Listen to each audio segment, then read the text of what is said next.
Okay, so before we get into the specific details of how do we actually configure VMM integration, we want to talk about what do we need working first in the infrastructure before we can get to that point.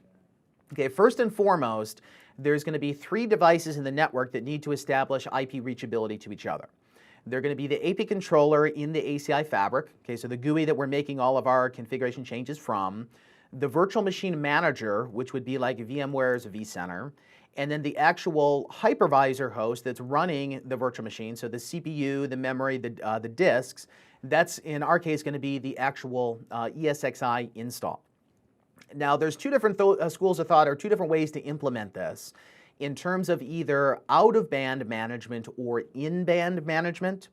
In this example, we're going to be doing it with out-of-band management, and we'll come back later and talk about how you can do in-band management and what that affects in the design. But the key point in this example is that we already know what the management IP address of the APIC is, so it's the one that we're web browsing to when we go to the GUI. Okay, specifically in this particular case, there's a table here that shows the addressing that we're going to be using. So we have the APIC at the bottom, okay, 192.168.0.4, and what it needs to do is it needs to establish IP reachability from this IP address to the vCenter server appliance, which is the VCSA. Okay, VCSA being the virtual machine manager for VMware, and then it also has to establish reachability to the actual hypervisor host. So in our particular case, there's going to be 3 different VMware hosts that we're running. Okay, one is going to be the out-of-band ESXi hypervisor that's actually running vCenter. Okay, so the one that vCenter is actually running as a VM, we're not going to integrate that into the virtual switches. We're going to leave that just on the standard switch. But we do need to make sure that we have just basic IP reachability to it to begin with. So basically, we need to be able to ping 10.0.1.101, which is going to be the, like I said, the host that's running the vCenter appliance. And we need to be able to ping this from the APIC. Okay, so basically APIC needs to ping everything in this 10.0.1 space that I have pre-configured. Okay, ultimately the workflow, once everything is done, is that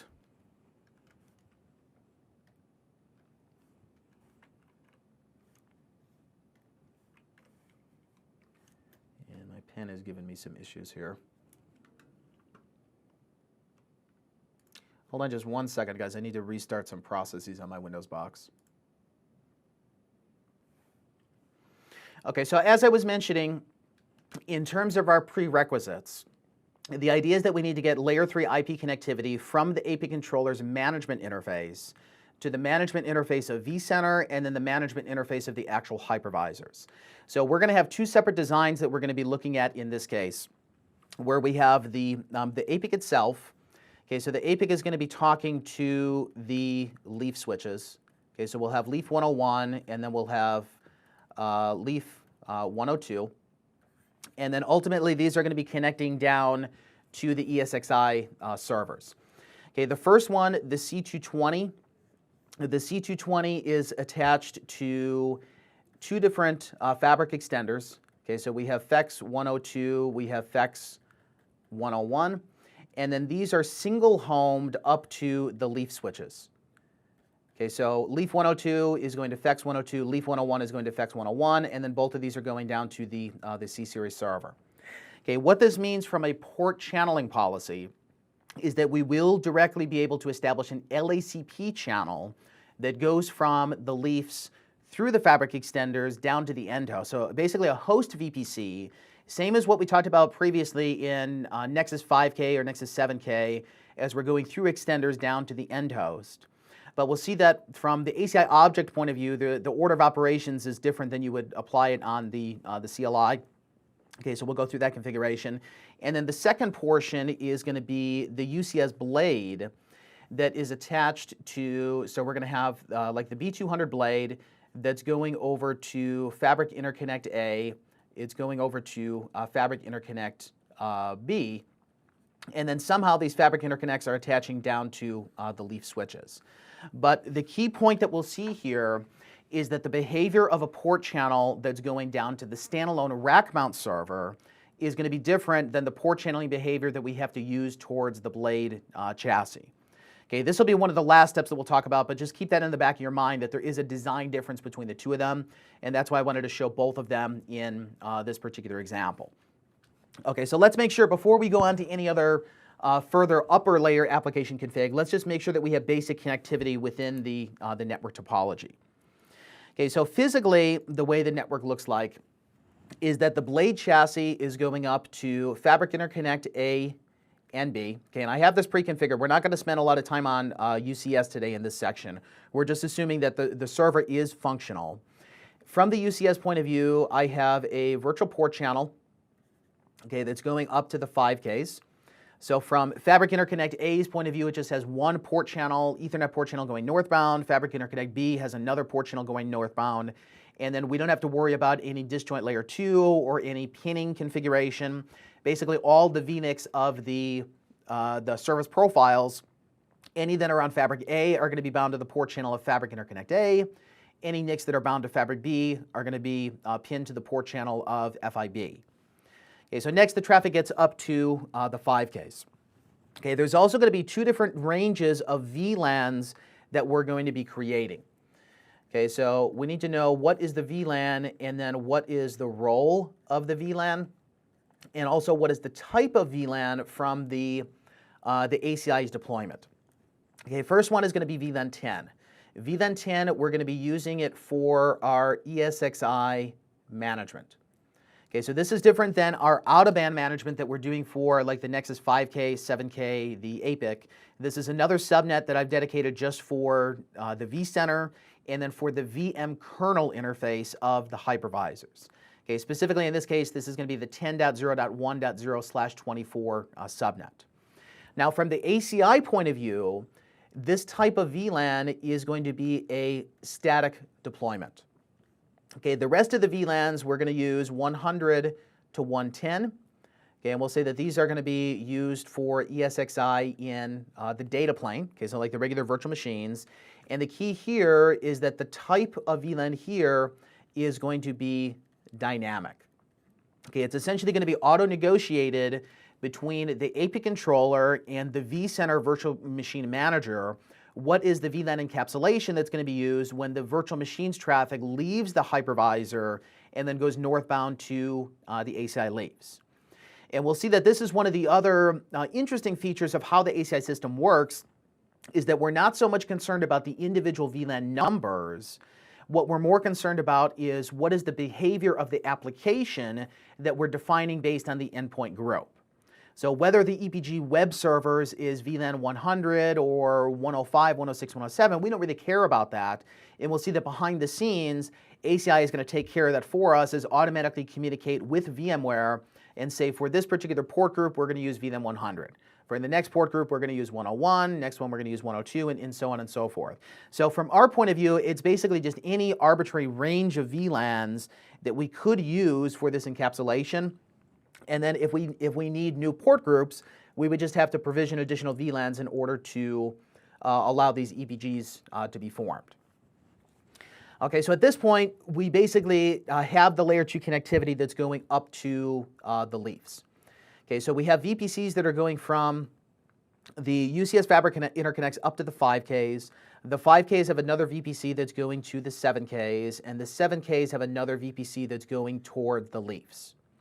Okay, this is the one that we're mostly going to be concerned about here because we're looking at the configuration from the APIC, and the APIC is going to control what's going on for leaf 101 and 102.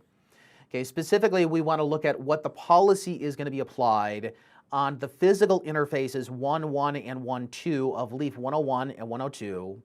Then the fabric extender facing interfaces of 1/44 to 47. Okay, that's a 4 by 10 gig channel, so it's a 40 gig QSFP on the fabric extender, the 2300 FEX. It goes to a 4 by 10 breakout cable on the 9K side. So it's taking up 4 physical ports, but they're going to be channeled together as one 40 gig port channel. So we need to associate the fabric extenders, and then we need to configure the final interfaces that are going from the extenders down to the end host, and then ultimately deploy our endpoint groups on that. And so specifically, the places of policy enforcement from the ACI point of view are going to be two different virtual port channels. It's going to be the virtual port channel that is going from the fabric extenders down to the C220 M4 server, and then the VPC that's going from leaf 101 and 102 southbound towards the 7Ks. Now, in most typical cases, we would not have the 5Ks and the 7Ks in the topology. We would just take the fabric interconnects and then directly plug them into the leafs. In our example here, it's not going to affect anything in terms of the connectivity. This is just based on the way that I have the network physically wired so that we don't have to change things for later examples. But essentially, the only thing the 5K and 7K are doing is just bridging layer 2 traffic between the interfaces. Okay, we could think of it as if the fabric interconnects were directly connected to the leafs, but in this case, there's some additional layer 2 hops. Okay, so let's go ahead and make sure this connectivity is actually working. So let's go on to the CLI of the APIC, and we want to look at what its routing is for the management interface. So from the APIC, let's just look at the show run. And I believe here, this doesn't show what the routing table is for the management interface. Let's do this. Can we say show IP route? Can we say show route? Let's try it to the bash shell. Show route.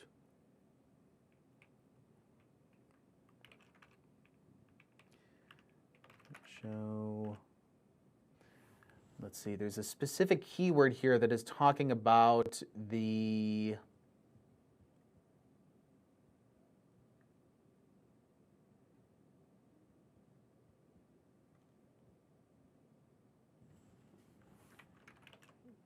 show IP what? Show IP route. No, I don't want to see to the leaf. Let me look this up real quick. Let's pause for just 1 second here. I need to find what particular command this is because this is going to be important. It's kind of an odd verification.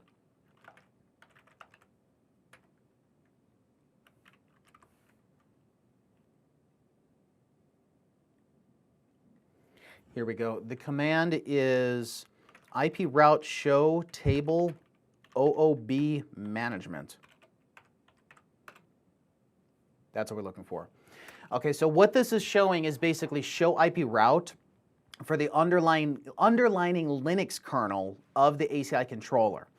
And one of the things that's very important about this, and I didn't find this in the documentation immediately, and I lost about a week banging my head on the keyboard for this, is that the routing table of the management interface of the APIC is not VRF aware.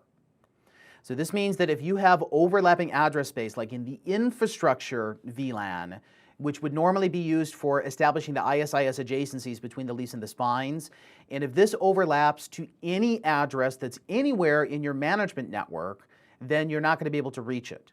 Because basically the APIC is going to say, I have my connected routes that are going into the fabric, and then I have my default route going to the gateway. And if I have overlapping address space between the two of them, I'm going to choose to go to the connected interface.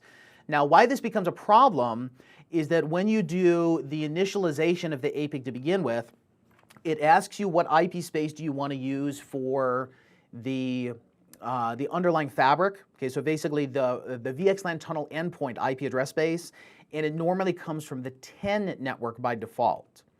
Okay, and I want to say it's 10.1/16. Let's do this. Let's attach to one of the leafs. Let's say show fabric membership and attach leaf 101 and then show IP interface brief. Okay, it's 10.255. So assuming that, and actually let me bring up the initial dialog because I thought it was 10.10.000/8.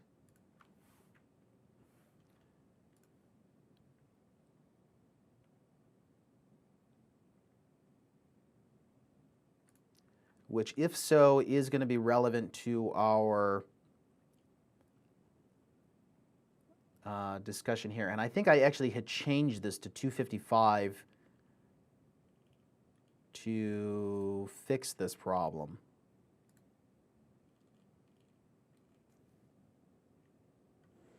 Okay, here we go. This is from the APIC Getting Started Guide. And I don't have the output of the actual questions that it's asking you right now, but you'll see as part of the workbook, that'll be the first section on ACI that shows how do you do the initialization, how do you register the lease and spines to the fabric, how do you do the naming convention. But as part of that, when you initially start the setup of the APIC, it asks you what is the IP address space that you want to use for the tunnel endpoints, the TEP addresses. Okay, what this is specifically talking about is the loopback interfaces that the lease and the spines are going to form ISIS adjacency between in order to build the underlay routing fabric to tunnel the VXLAN traffic over the fabric. Now, where this becomes a potential problem, though, is that the default tunnel endpoint space is 10.0.0/16. So this means that anywhere in your out-of-band management network, okay, your management network being like your VM kernel interfaces, any of your SNMP collection stations, like your Cisco Prime boxes and so on and so forth, if they have subnets that are part of 10.0, it means that the APIC won't be able to reach them. Okay, reason why, like I mentioned, is that it has a connected route going to 10.0, and then it has like a default route. And just like any other routing platform, it always chooses the more specific match.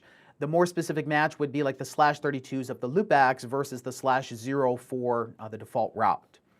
And the reason I mention this here is that in the documentation, they don't really make this 100% clear, because when you go into the tenants, you see that there's 3 different VRFs that are predefined. There's a VRF for management, a VRF for infrastructure, and then the VRF for common, which is kind of like the default routing table. So you would assume that the infrastructure VRF, which is the tunnel endpoints, is a separate routing space than management. But the issue is that the Linux kernel of the APIC controller itself is not VRF aware. So it's essentially mixing these routing tables together, and if you do have overlapping addressing, the end result is that the APIC is not going to be able to get IP connectivity. Okay, I spent about 4 days, 5 days literally tracking down this problem until I finally found some minor troubleshooting tech note that said to do this is basically to drop to the bash shell from the APIC. Okay, so what I did from the APIC was to say bash, and then the command was IP route show table OOB management. Okay, so notice here it says that we have 192.168.0.0/22 is via the out-of-band management link, and then we have our default route. Okay, default's 192.168.0.1. Okay, so we need to make sure that we have connectivity between the boxes to begin with. So I'm just going to do a ping to 192.168.0.1, okay, which is our gateway, which we can reach.